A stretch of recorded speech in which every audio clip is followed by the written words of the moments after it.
Okay, thank you. I guess I'll get started. Thanks for inviting me here. Thanks for Shuwei to inviting me to present. Thank you so much. So, and thanks, Alexa, for the excellent presentation. I guess I have some questions, but I need to read the paper in detail. And of course, we can chat about later. It's a very interesting paper and provides theoretical contribution to literature, which we have a lot of data and new phenomena is finding, but we don't have a good model to explain those things. Okay, so now we switch gears to my paper, which is entitled Inelastic Financial Markets and Foreign Exchange Interventions, which is more empirical contribution to the literature on international finance. This paper is co-authored with Paolo Bertrand from the IMF. As a joint work with the fund employee, the usual disclaimer applies. Okay, so let me get started. This paper uses a quasi-natural experiment to identify and to speak about the effects of foreign exchange interventions, which typically involve the central bank buying or sell reserves in large scale to stabilize exchange rates, and sometimes during the financial crisis, okay, but not all the time. Actually, sorry, I think this is the wrong slide. Just give me a second. I'm sorry. This is actually the old slides because I shared the wrong screen. Sorry, just give me 1 second to pull up the slides for today. Yeah, because that was October slides. Okay, perfect. I think this is the right slides. All right.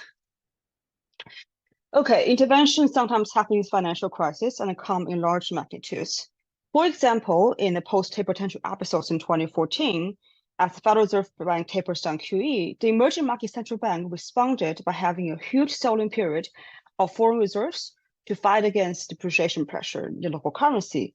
In this episode, Mexico, for example, lost about 30 billion US dollar reserves, which is about 3% GDP, and Peru, which is a managed back regime, which lost about 10 billion US reserve, which is about 5% of GDP.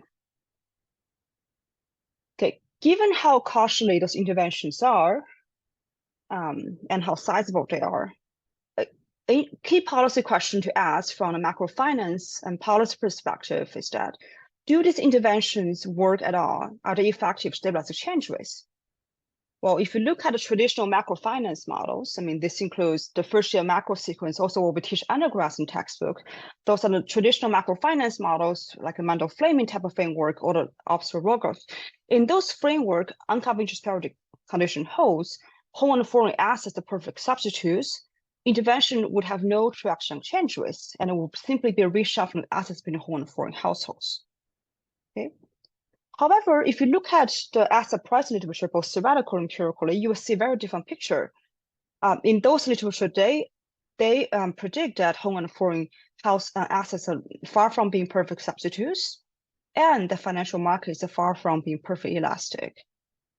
This includes the recent and also the huge literature demand-based asset pricing, including Schneider's work, started in 1986. Okay. So all the asset pricing literature points to the fact that intervention could actually have traction exchange rates because financial markets are in fact inelastic. So with that in mind, let me introduce the research question paper, which is exactly how effective are foreign exchange interventions that stabilize exchange rates. This is an old research question, granted, but it's empirically challenging to answer precisely because intervention sometimes, or if a lot of times, happens during the financial crisis, as the taper-tantrum episode just explained. Therefore, the size of intervention, exchange rates, and macro fundamentals in the economy are jointly endogenous. In other words, the size of intervention exchange rates have the simultaneous supply and demand bias, and if you run the regression with OLS, you have a bias coefficient. Therefore, to causally unravel the effects of intervention on exchange rates, we will need a natural experiment or a quasi-natural experiment that exogenously shift the demand of currency composition of government bonds in the economy while being independent macro fundamentals in the economy. Okay, that's the setting we need, that we will not be confounding macro fundamentals about intervention itself. So this paper, therefore, we try to propose or find or leverage from a quasi-natural experiment from exogenous currency demand shock, which we construct from the mechanical rebalancings of a local currency government bonds index, which I'm going to explain in detail about natural experiment in a few slides. So we showed that through this mechanical rebalancings from the index, Okay, it creates exogenous currency demand shock that moves exchange rates. And such evidence provides support that financial markets are inelastic. By inelastic financial markets simply mean that asset prices and exchange rates are super responsive to a currency demand shock, such as the index rebalancing flow shock. Through that experiment, we identified the elasticity of exchange rates in response to the currency demand shock. And through the lens of a model of inelastic financial markets, we provide the size of intervention, a different currency with different regimes of exchange rates we need to stabilize exchange rates.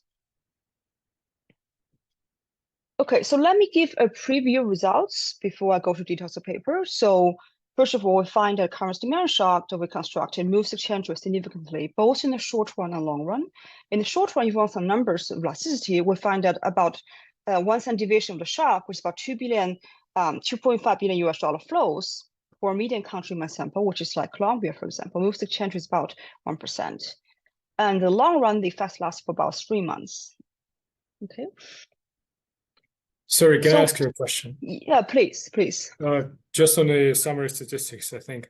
So this standard deviation of the shock, which is the 2.5 billion of USD, how much is it relative to the daily volume of trade in those markets? Yeah, okay. That's actually a very good question. Actually, when we talked last year, you asked exactly the same question. Yeah, so, okay. But today I'm more prepared to answer that. So actually, the comparison statistic is not exactly with the trading flow because my variable is more like so my 2.5 US dollars is rather a stock variable in sense it's a flow. Okay, it's a flow. However, the way we construct it is by how much you move in as a share of market value of the country per se. So I think the best comparison with 2.5 US dollar flows is the supply or the size of a market for each country. Okay, so for example, the total issuance of monthly sovereign bonds for a median emerging country in our sample is about 2 billion US dollar flows. So 2.5 billion US flows is, I would say, coincides or is a similar size of the total new market supply of new issuance of bonds for a median country in my sample. So yeah, so 2.5 billion US dollars is very small for like the advanced economies such as US or like the safe haven currencies, including the G10 currencies and others. However, it's a rather big number for the emerging country economy. Okay. Thanks. Okay. Question, so, please. The demand shock is the demand for the US dollar or the demand for the dollar local currency? This is local currency. Very good question, which I'm going to actually go details in a few slides. So this index using is a special index. It's only track local currency. So this is a local currency demand. So it's a local currency for emerging countries. Right. Then do we expect that the effects is homogeneous across countries or different? It's very heterogeneous. You'll see that in a few slides. But thanks for the question. Okay. All right, so come back to the slide. So we show that in the short run, well, this is just summary for statistics. Okay, just give people a preview, which I'm going to, of course, show the graph and details in a few slides. So we show that this demand shock moves exchange rates in the short run, and the fact that they're moving exchange rate short run precisely provides support that markets are inelastic because we now have a demand shock that moves exchange rates and asset prices, okay, which exactly coincides to the inelastic market hypothesis that assets are super responsive to flows. We also find that it's precisely when markets are inelastic that foreign exchange interventions are actually effective to stabilize exchange rates. And in fact, the more inelastic financial markets are, the more effective the interventions are. If you look at countries across different regimes of exchange rates, we find that the free floaters are much more effective as stabilized exchange rates than the peggers or the managed floaters. Through the lens of model, this is because those free floaters have more inelastic financial markets, or in other words, and they have very departure from the tri-lambda constraint, which I'm also going to provide intuition from the model. Okay, if you want some numbers, to stabilize exchanges by 1%, the average required reserve is about 0.4% GDP for a median country in our sample. Okay, so Sorry, yes, can I ask you another question here? please. So I was wondering if you could think about these events that you exploit as actually two things happening at the same time. So the first is that those funds sell a lot of local currency bonds for local currency that they have to convert to the USD. So this is a demand shock for currency itself in the spot markets. And then the second thing is that they also sold the bonds. So the returns on bonds are probably changing as well, as long as those markets are not perfectly elastic. And then the returns on local currency bonds are also going to affect presumably expected returns on currency through some sort of I don't know, risk-adjusted UIP condition, right? So those two things are probably happening at the same time. So do you have a sense of, which one of them dominates? Is the second thing even important at all? Yeah.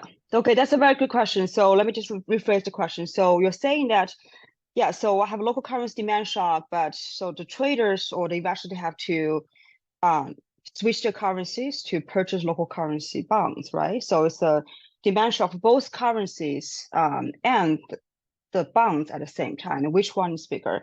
Well, so the answer is that we observe both effects. Do you have those effects more simultaneously?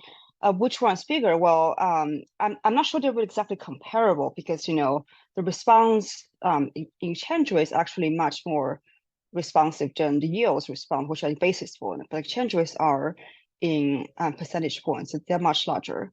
Okay, so you have I have a yields response too. Okay, but in the Lancer model, I do not distinguish the bonds market and currency market. They are the same in the Lancer model. So it's similar as the Quebec's majority framework and also this Hoki-Mooking.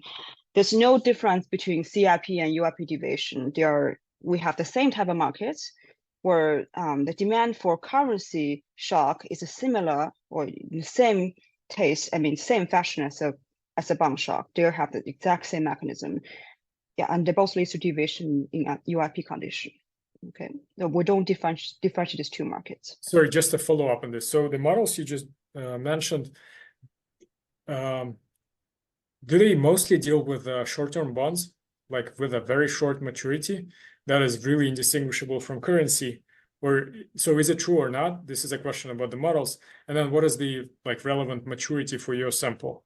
So what are those bonds like? Yeah, so that's actually a good question. So in the lens of Quebec's majority Hoki-Mooking, I don't really think they have a clear discussion about the maturity bond. I would say something that's really irrelevant. I think they assume it's 1 year, but it's like, one period. But what do you mean by one period? It's like, not exactly clear. So I would say it's not something that's sufficient for the statistics necessary for the statistical calibration in the model. In terms of my empirical setting, there's a long-term government bonds, which is long-term is like 1 or 2 years, more than 1 year, but it has a huge range of maturities in a sample, which I don't have a number here right now, but it's something interesting to explore. But again, so those things are interesting to think about, but it's not crucial for the main empirical results we have in this paper, which I'm going to show you in a second. Okay, thank you. Any more questions? Sorry, Chang, before? Yes, please. Yeah, sorry. I don't want to drag you too much. So it's no problem. Good to see you. Kind of just the rephrasing of Alexis' question, and to some extent.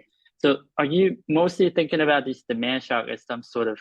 I know you're going to have a model for this, but are you going to think of this demand shock as some sort of UIP shock, pure UIP type of shocks, or is it something that's a combination of UIP shock and also shock to some sort of expected return of the bonds? Because essentially what matters here is that it basically is like, are you thinking about like a pure portfolio balance model, or are you thinking about like a portfolio balance model plus some sort of models where people need to bear risk on the interest on the bonds as well? So I think I'm a little confused. So what do you mean by UIP shock?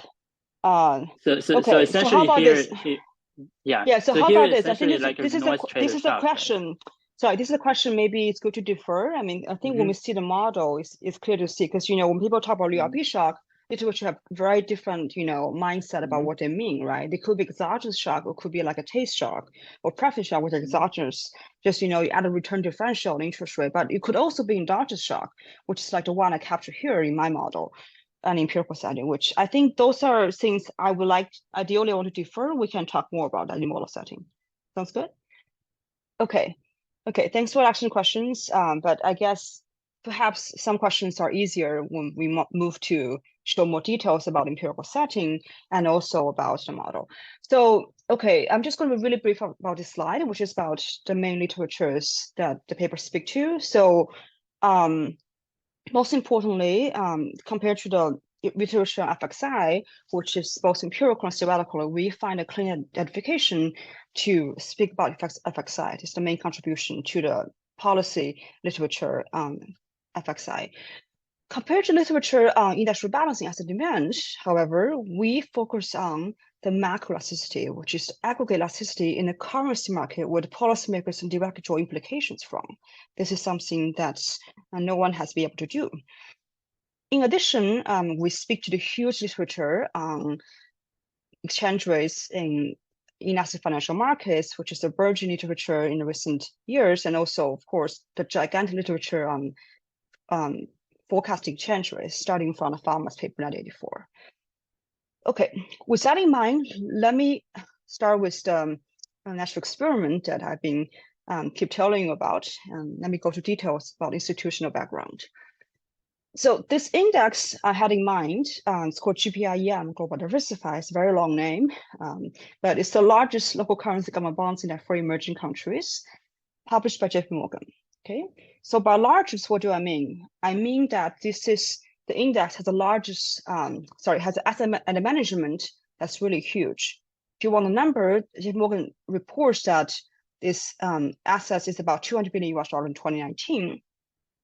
You compare the number with the actual bond supply for emerging countries, which is about $160 billion in 2019. So $200 billion is a huge number, again, for the emerging market economy, even though it could be relatively small for advanced economies.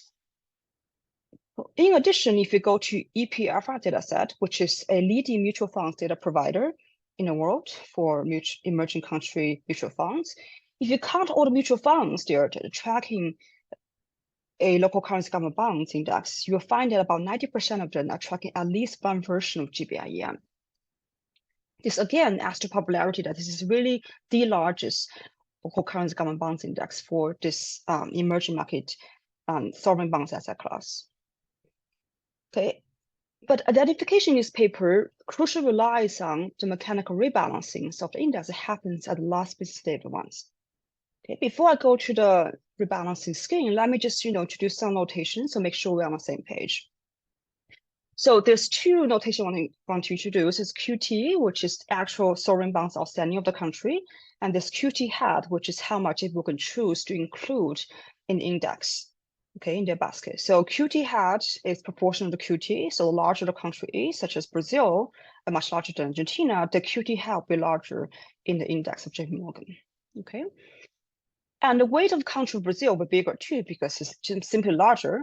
And the weight of a country is defined as the share of the market value of the index, which is the price of a country times the QT hat, which JP Morgan included in the index. In particular, JP Morgan caps the weight of each country at 10% at rebalancing threshold, which is very important. So how do I do this? Well, so let's say I'm let's say I'm JP Morgan. I chose some QT hat for Brazil in my index at the beginning of the month, okay, at 9%. And it turns out Brazil is doing really well this month. Its price is booming, and its PCT, the price increases. And today, at the last business day of the month, I look at my portfolio of different countries. I see Brazil's weight is 15%.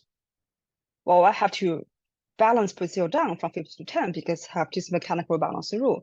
So rebalance Brazil's weight from 50 to 10, and then I have to redistribute residual weights 5% to countries such as Peru, Colombia, or other countries who are smaller who are not at a threshold.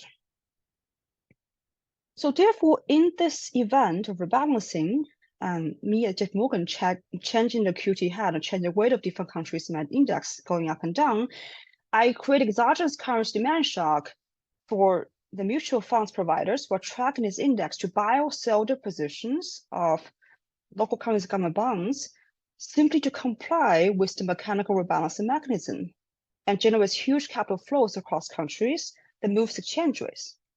Okay. So Chang, can I just, oh, please. sorry. No problem. Can I just ask, like, by tracking the index, do you mean that these funds are entirely passive, or are they that's a very good just question. basically, yes. Yeah. That's a very good question. So yeah, I didn't have time to talk about it. So yeah, these funds are passive. I mean, by passive, I mean they have a very high performance R-square. So we try to take out all those funds that their return performance R-square, which is, how much their returns are tracking the GBIM return closely with the performance R-square more than 0.9%. Sorry, more than 90%. So those are the funds we call passive. And yes, so when we say that tracking index, we're only talking about those passive funds. And also when we back out the flows of rebalancings, we're only talking about those passive funds, because the active funds, they could do whatever, right? So we only look at the passive funds who are basically mechanically buying their positions or selling positions just because the country is rebalancing. Okay. So we had a performance R-square test, which is in the appendix of the paper, and I just don't have time to talk about that. Thank you. Okay, so to capture this currency demand shock more properly, so we just want to do some mathematical definitions. So here, we introduce this currency demand shock, mu CT from rebalancing, which is weight before and after rebalancing, divided by the weight after rebalancing itself. Okay, so the difference between weight before and after rebalancing is simply just the QT hat is different. So I'm using the JP Morgan's weight QT hat I chose in the beginning for before weight, right? And the QT hat after weight rebalancing is the omega hat for the weight after rebalancing happens. Why are we scaling the countries by its own weight? Because a $2 billion flows for Brazil will be very different for Peru, Argentina, who are much smaller, right? So that's why we're dividing the country by its own weight, just to consider that they're very different in their sizes. Okay, so given that, let me still be very specific about this rebalancing event, because it's very important for the paper. So just want to give a simplified rebalancing example so everyone's on the same page. So here I'm showing you a simplified rebalancing example, which is, actually abstract away from actual reality, because it's a very simplified example in that we only have 11 countries in the sample, and 8 of them are already at the 10% threshold, so we're not looking at it at all. We only look at the 3 of them, Brazil, Colombia, and Peru, who are not at a rebalancing threshold, okay, whose weights are not 10% already, they're 15, 4, and 1. Okay, so first of all, apologize. I think this type of Colombia should be with O, right? COL. So I'm sorry if there's a Colombian audience here. I apologize. My co-author was Colombian told me this week that you actually typed my country wrong here. So I really apologize for that. I'm going to fix it. It's a really bad mistake. Okay, so the first column, we had countries, Brazil, Colombia, and Peru, who are at the rebalancing date, who are before rebalancing happens. So we see Brazil is 15%, okay? And by mechanical rebalancing rule, I have to reduce Brazil's weight from 15 to 10 and redistribute 5% to Colombia and Peru, this 4 and 1 weights, so that everyone add up to 100%. Okay, and this weight redistributed to Colombia and Peru proportional to their own original weights. Sorry, okay, so there about it. Before you move on, yes. so this rebalancing, mm-hmm. moves exchange rates as well, right? So market caps are going to change again exactly at the next moment. So there will have to be another rebalancing right after this, right? But they do not do it until the next month. What do you mean next? Yes. So they don't do it until next month. So this weights, okay. So this weight can change every day because market price are changing, right? So the weight of each country is market cap, which is the product of the price and the face amount, which is fixed, right? It's QT hat, which is fixed, which is chosen. Yeah. So I was asking, right, exactly. This rebalancing itself moves prices instantaneously. So that's right. Actually, even before, you will see that very soon, because market seems very liquid and actually very efficient. So investors respond to information very quickly. So prices actually move even before that. But okay, just hold on for a second. I understand you are asking, you're on the right track for the questions. Okay, so I just want to summarize here. So what have we seen here? So in this rebalancing event, we see that Brazil had a price boom. So its weight is increasing and it's being rebalanced downwards. And therefore, Colombia and Brazil's weights increase, but not because they're doing better macrofundamentally, but purely because Brazil hitting 10% threshold and it's rebalanced downwards. So therefore, the changing weights for Colombia and Peru are a signal to the macro fundamentals in these two countries, because again, they are rebalanced not because they are doing better macro fundamentally, but purely because Brazil is hitting 10% threshold and have to be give their residual weights through this rebalancing event. Okay, if you want to construct the currency demand shock from definition previous slides, which is the changing weights divided by the weights before balancing, this mu CT would be both 1/2 for Colombia and Peru, which is 4/8 and 2/1 because it's simple math, right? So delta omega divided by omega before. Okay, so I just want to quickly show like this is actual data, how much the mu CT really looks like in data. So here we're showing that this is the mu CT for different countries, including the big countries, Brazil and Mexico, who hitting 10% threshold every day. Every month at rebalancing date. So these countries, they have a negative demand shock because they are the one hitting 10% threshold. They are being rebalanced downwards. And the smaller countries we focus in this empirical setting are the ones who have a positive demand shock, and their price increases, their weight increase are triggered precisely by Brazil, Mexico, and Poland hitting the 10% threshold. And of course, for the empirical identification in this paper, we're mainly focusing on those smaller countries whose mu CT, whose currency demand shocks are positive, and whose weight are increasing, who are triggered by the bigger countries such as Brazil in 10% threshold in the rebalancing event. Okay, so to summarize, so hopefully I've explained. Yeah, please. Yeah, so you consider that the rebalancing is a clean shock, but that is triggered by the market price movement. But there is got to be some reason that caused the price change, right? Exactly. So that's why we're not looking at Brazil, right? Because Brazil had rebalancing. It's triggered this rebalancing from 15 to 10, but we're looking at Colombia and Peru, whose weights are changing not because they are doing better themselves, but because Brazil hitting 10% threshold and triggered by Brazil. Right. You see what I'm saying? Then this shock could be some shock which is happening in Brazil, right? Yes. Right. So it's a shock in Brazil, but they trigger rebalancing in Colombia and Peru. I guess maybe one concern that you could have is that maybe there's some co-movement macro fundamental across countries, right? I mean, yeah. So actually, this is actually coming up in the next slide, few slides. But since you mentioned, we can talk about it. So actually, I do test that. So I check macro fundamentals, not exactly co-moving across countries at the rebalancing threshold. In addition, my rebalancing is not exactly a one-time shock; it's a repeated shock that happens in a very monthly frequency for 10 years, in a 10-year sample. Even if Brazil or Colombia could have a shock that coincides, co-move very similarly for a particular month, it's really hard to think that they will co-move every single month for 10 years on end, right? So the co-movement macro fundamentals is very unlikely to exactly contaminate my identification. Yeah, and also like I only discussed like the 3 countries here who are all Latin Americans, but in fact, it's like 16 countries in the sample who are very heterogeneous in their geographical locations, like South Africa, also Indonesia, Thailand. Yeah, so the example I'm having here is very geographic concentrated, but in fact, they're very heterogeneous in terms of their monetary policy and their geographical locations. Yeah. Okay, thank you. That's a very good question.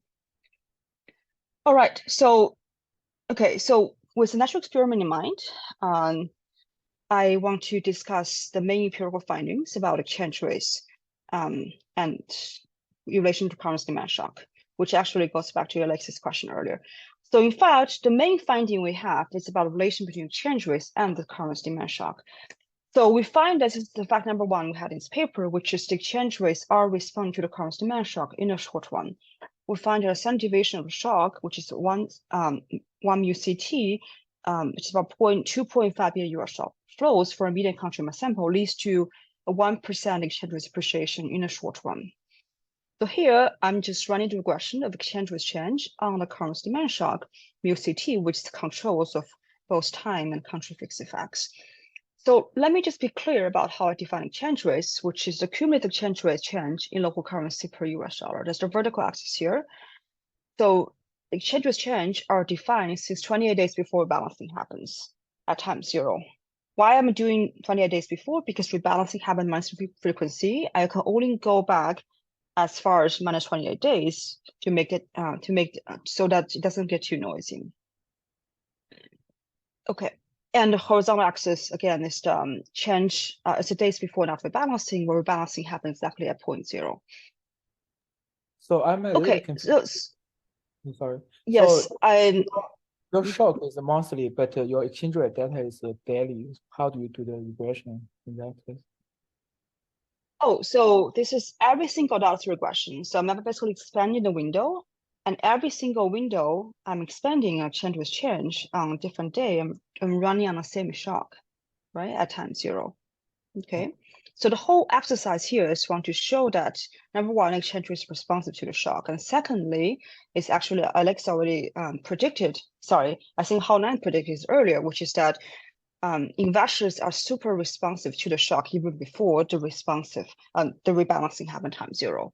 We see that the price exchange rates are responding to the shock about 25 days before rebalancing happened time zero. Well, why is that? Is this predicted? Well, in fact, this is consistent with the efficient market hypothesis because investors, the mutual funds investors are pretty smart. They predict the projections on the waste change before time zero kicks in. So the moment they know about information feeds in about the market price of which country is going to rebalance, they start trading the positions. And that's why we see the market prices or the exchanges start moving weeks before the actual rebalancing happened time zero. Sorry, just a clarifying question on this. Yeah, please. Can I ask a clarifying question? So presumably they react to the information coming in about how much rebalancing there's going to be at the end of the month. And then this information can arrive gradually. For example, every day, the market caps move a bit, and this adds to the projected rebalancing at the end of the month. But then sometimes maybe the whole bunch of information arrives at like minus 15, right? There's a large movement in market caps 15 days before the actual rebalancing, and nothing else happens on all other days. And this path of estimates is like the average across all the ways that the information could arrive, right? That's right, because there's actually no way to know exactly which we're going to reveal information. So they have some reports that we can pull out, to say, hey, we're going to, seems like Brazil is going to hit 10% again this month, right?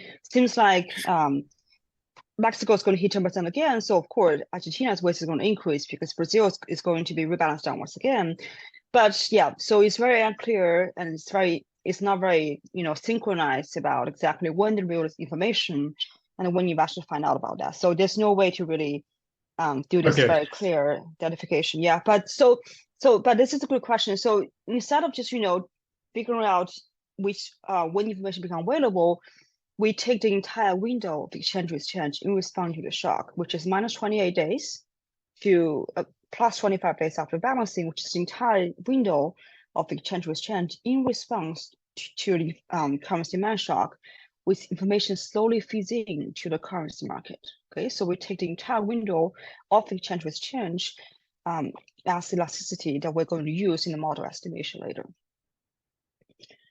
This is this is also actually consistent with, for example, the analysis other index rebalancings and also with the QE literature. When we see that when QE are being announced, you see asset prices moving right away, and even before the actual QE takes place. Okay, this is rather consistent with those studies as well. And again, this speaks to the efficient market hypothesis in finance. Okay, so I just want to have a slide discussion about endogeneity before we move on. So number one, I will explain that yes, exchange rates are moving before the rebalancing day zero. And secondly, is that the another concern is that could there be other indices that also contribute to the observed exchange rate movement? The answer is that yes, possibly very negligible. Again, this is the largest mutual funds index for this asset class, and we try to find other assets, other index have a similar rebalancing pattern, aggregate their positions, and their position not even 10% of GBIEM, making their flows very negligible compared to the flows triggered by the GBIEM who will move exchange rates. And thirdly, it's actually back to Ren's question, which is, could there be macro fundamentals correlation with countries? Again, this is a rebalancing shock that happens in monthly frequency in repeated fashion. Unless the two countries exactly co-move in the same pattern every single month, it will be really hard to believe that this will actually be a threat to identification. And finally, are there be macro monetary policies could also contaminate identification? The answer is no. Actually, I'm going to show you in 2 slides where we show that monetary policy rates actually not responding to the currency demand shock, meaning that the central bank are not exactly responding to offsetting the exchange rate movement from the currency demand shock. Okay, I'm not in track of time at all, so I have a feeling that I don't know how much time left. If someone can tell me. 12 minutes, I think. Only 12? Okay. Technically 12 minutes, but you can have a couple of minutes more if you Okay. Okay. Well, you guys have too many excellent questions, so that's why I'm moving really slowly. But okay, we'll see how much we can do, and maybe I'll just be really fast on the model slides because it's a meeting empirical paper. Okay. So fact number 2 is that we find exchange was actually positioned, and the fact lasts for about 3 months. I mean, the main reason that this is persistent because the currency demand shock is actually rather persistent, happen monthly frequency. And secondly, it's also speak to the slow moving capital argument in finance because, and actually exactly as Alex was showing in his model prediction, right? So those prices, they take some time to adjust because there's lack of capital in those markets, is slow moving to respond to a shock from a currency demand shock in my setting. Okay, and thirdly, we find that policy rates and yields, they both do not respond to the shock. Okay, so this is actually different from the prices. So here I'm talking about the yields in terms of IT minus ID star, which is home and foreign currency yields. So we find that the difference in yield between home and foreign currencies, the short-term yields, they are not sensitive to the demand shock. And more importantly, monetary policy rates are not responding to the shock, meaning that the central bank are not using monetary policy rates to offsetting the impact of exchange rates from a currency demand shock, which is again add to the cleanness of our identification strategy. Okay, and finally, this is also the last finding, which actually is crucial. It's only intuitive through the mechanism model, which I'm going to explain in a few slides. So we find that floaters are much more responsive to the currency demand shock than peggers. Okay, so here is a graph that I plot the country-specific exchange rate response to the currency demand shock. And the vertical axis is the response of the currency demand shock, the exchange rate to currency demand shock. Okay, it's just UCT. And horizontal axis is the regions of exchange rates as sorted from de facto peg on the left all the way to free falling on the right. It's very clear here there's downward sloping pattern in the sense that the more floating exchange rates are, the more responsive the country exchange rates are to the currency demand shock. Okay, and the size of a circle represents the volatility of exchange rates in this country. And the more floating exchange rates are, the more responsive the shock and the exchange rates to the shock, and also the larger volatility of the country, which is very clear here in this picture. We'll come back to this picture again when we speak about the model mechanism. Okay, so far, I've shown you 4 stylized empirical facts. So let's just pause for a second before we move on. So the empirical facts have shown that exchange rates are responding to the shock both in the short and long run. Interest rates or monetary policy rates specifically are not exactly responding, which again, this means that they do not contaminate our identification. We also find the response of exchange rates to the shock differ by country by exchange rate regimes. Okay, and the more floating the exchange rate regimes are, the more responsive are the exchange rates to the currency demand shock. And now we want to present a model to rationalize these empirical facts. Questions? No? Yeah, one question here. So you showed us that policy rates do not respond, but do some central banks actually try to intervene in response? So yeah, so here, for example, the Czech Republic, right? How do they achieve their peg if they are not moving the interest rate? This has to be through the FX intervention. That's a very interesting one. So here I'm not showing they're not interested at all. I'm just showing they're not using interest rate to respond to this particular shock. Yes, capturing, right? So they may be offsetting other kind of shocks.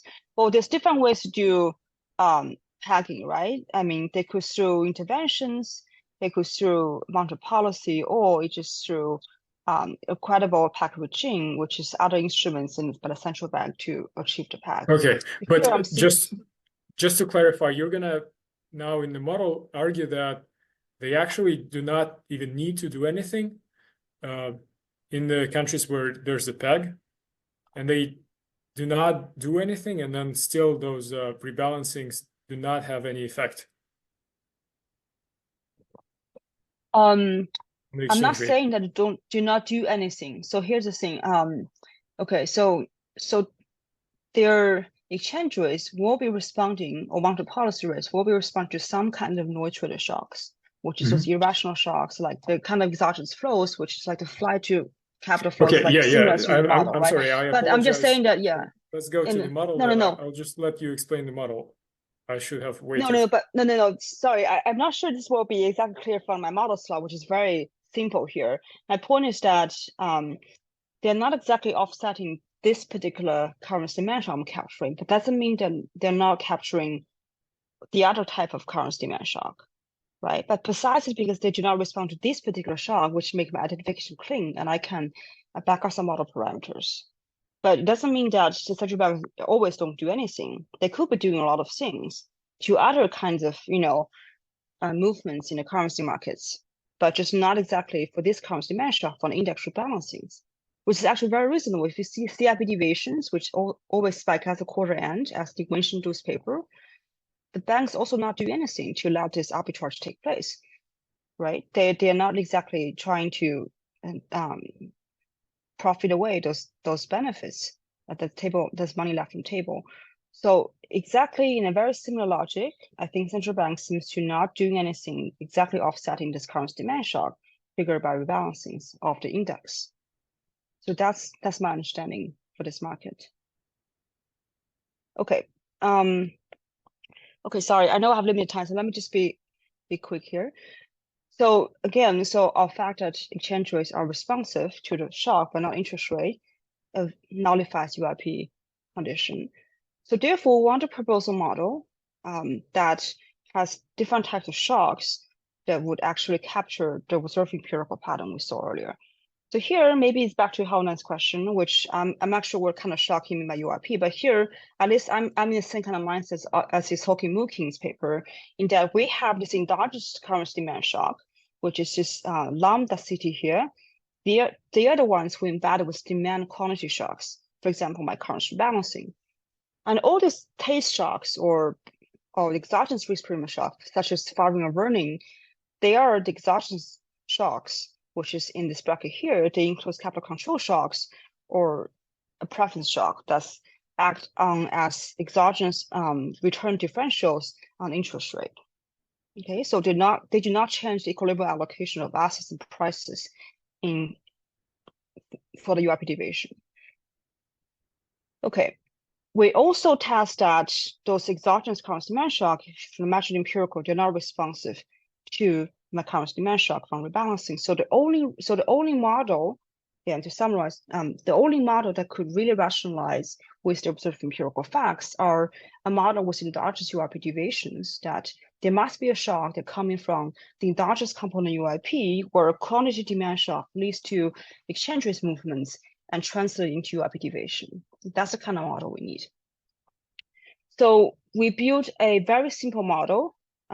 So that's in the same exact fashion as the vector majority is Hoki-Muki. So here, this paper does not speak to a particular paper, but I will speak to a broad class of models, including its Hoki-Muki convex majority and Gita Gopina's recent policy framework about integrated policy framework, which all features a very similar friction in the financial market, which is segmentation between home and foreign households, and the financial markets or the currency markets are inelastic. So in these models, the arbitrageurs who do currency carry trade or have mean variance risk aversion, they benefit from the UIP deviation as profits with minus exogenous shocks who act on as return differentials. And the lambda CT is the risk-bearing capacity for arbitrageurs, and the larger the lambda CT, the smaller risk-bearing capacity, okay? In the limit where exchange rates are super volatile, we have lambda CT, which is a function of volatility exchange rates, it goes to infinity, and risk-bearing capacity will go down. And in this regard, the financial markets are entirely segmented and we're in financial autarky. Okay. And the market clearing condition simply says that the intervention from the government and noise traders, which part of them is driven by the index rebalancings or the benchmark investment from my empirical setting. So they together with arbitrageurs holdings, they clear the market.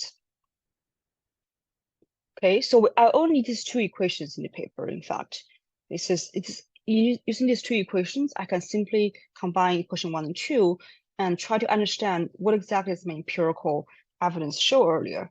My empirical evidence showed that exchange rates are responding to a currency demand shock, which is a component of noise trader shocks positions here. In other words, I'm exactly identifying the lambda CT, which is the risk-bearing capacity in the model, in that a larger lambda CT or larger volatile exchange rates, smaller risk-bearing capacity arbitrageurs, the more responsive exchange rates are to the currency demand shock. So, I have a question here. So please. yeah, I think please. you just think about the channel of the foreign exchange intervention through the portfolio balance. But in fact, in reality, there could be other channels like the signaling channel. So even the intervention is not that big, but the signal that the government is doing something. So I completely agree. So there's many different interventions that central bank had in mind. So I would say my paper, the most suitable speaking to an intervention, which is spot exchange rate market and sterilized intervention. That's the kind of setting my empirical estimates is best suitable to speak about. Yeah, so the central bank have like a zillion of ways doing intervention they want, through different policy mix, different forward guidance. But the one that my empirical setting will speak the most to is a spot intervention with sterilized intervention. Yeah, in the spot market. Yeah. Okay. Well, this is still a good parameter to know because you want to know how much you can intervene exchange rates purely through the spot markets without relying on the policy, right? This is still something you know. If you look at intervention episodes from actual data, is packaged with all different kind of macro fundamentals or expectations from agents, then it will be really impossible to tease out the combination of different things, right? So it is only through this clean identification that you can look at purely the effects from the currency markets from intervention per se. Okay, so, but that's a very nice question. Thank you for clarifying. Okay, so it's only through, as I explained, so through this model, so we can understand that intervention needs to undo the effects of noise trader shocks, and so therefore, by identifying lambda CT, this model parameter, we can identify the counterfactual required intervention, which is also lambda CT to stabilize exchange rates, right? And through the lens of this model. Okay, I know I have limited time. Let me just see. I'm out of time, right? I don't know. Okay. Yeah, you can have. Okay, I'll try to. 2 minutes. Okay. Okay. Thanks everyone for bearing with me. So, okay, let me just have 2 last slides speak of policies and type of model this paper speak to.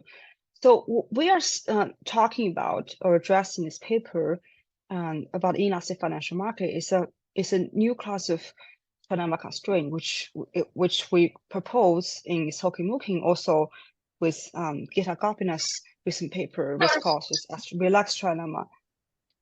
What we're saying is that different from everyone learned in the textbook version of the classical trilemma, where you can only have two of the three things together. So here we're proposing that you can actually have three things altogether, which is independent monetary policy, free capital mobility, and managed exchange rates. Well, why is that? Well, this is precisely because now when markets are inelastic, intervention actually serves additional policy tool to stabilize exchange rates without relying on monetary policy. And this can happen regardless of free capital flows. So exchange rate does not have to compromise monetary policy dependence anymore, and this relaxed classical trilemma condition. Okay, through the lens of model, if you look at this equation, actually very clear. So if in a classical trilemma constraint, where a currency demand shock have no impact on exchange rates, in those type of models, UIP condition holds, or only with exogenous currency demand shock, you don't have this non-trilemma component at all. This endogenous component is over, so the non-trilemma condition is gone. So in those model, which is the Farin-Werning also the Mandel-Fleming type of framework, exchange rates and monetary policy rates have to move one-on-one to each other. So there's a trade-off directly between monetary policy rates and exchange rates.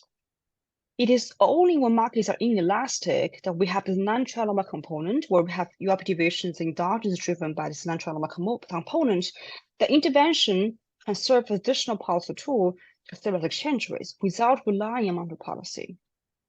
Okay, so therefore we're speaking actually relying on this framework to new type of models. To the new class of literature, which is features in inelastic financial market. And those papers include the vast majority of Soki-Mooking, and also this is Gita's Wiscas's work on integrated policy framework. So in those type of models, their markets are inelastic. Trilemma condition does not hold. We have endogenous UIP deviation, and exchange rate stabilization can now be achieved through foreign exchange interventions without relying on monetary policy. Okay? While the classical type of models, they either put UIP holds or trilemma condition holds, and in those models, there will be no role for intervention to stabilize exchange rates. Okay, so with that in mind, this is the key policy message for this paper. We also do some counterfactual analysis about estimating the required size of intervention about exchange rates, and we find that as the model predicts, the free-floating regimes are much more responsive to stabilized exchange rates, because through the lens of models, because their markets are more inelastic, because the exchange rate is more volatile, and this makes their exchange rates policy more effective in stabilized exchange rates in those countries. If we are back to Czech Republic, which is packed regimes in the sample, this lambda CT, this risk-bearing capacity will be entirely zero. This will mean that we're back to the trilemma constraint where intervention doesn't work at all. So the further we deviate from a trilemma constraint, the more inelastic financial markets are, and the more effective interventions are as stabilized exchange rates. Okay, with that in mind, let me conclude. So sorry, I think it take actual few minutes. So in this framework, we find paper find well-identified demand shock that moves exchange rates. So through this lens of model of inelastic financial market, which identified the exchange rates response to the shock both in short and long run, and draw policy implications about FX interventions. Okay, yes, thank you for excellent questions. It's a good discussion, I appreciate that. So let me know if any more questions. I'm happy to stay for a bit longer. Thank you. Thank you, Shuwei. Okay, so yeah, and for those in the market, yeah, good luck for the market, especially to Alexa. Yeah, good luck to you too. I hope right? it goes well. So audience, Yeah. do you have questions to our two speakers today? So I want to rephrase about the question to Chang. So like No, when please. about the signaling effects, I'm not talking about, okay, this is only affect the forward market. So I remember I read an article written by Michael Bodo, which is trying to explore the history of foreign exchange intervention.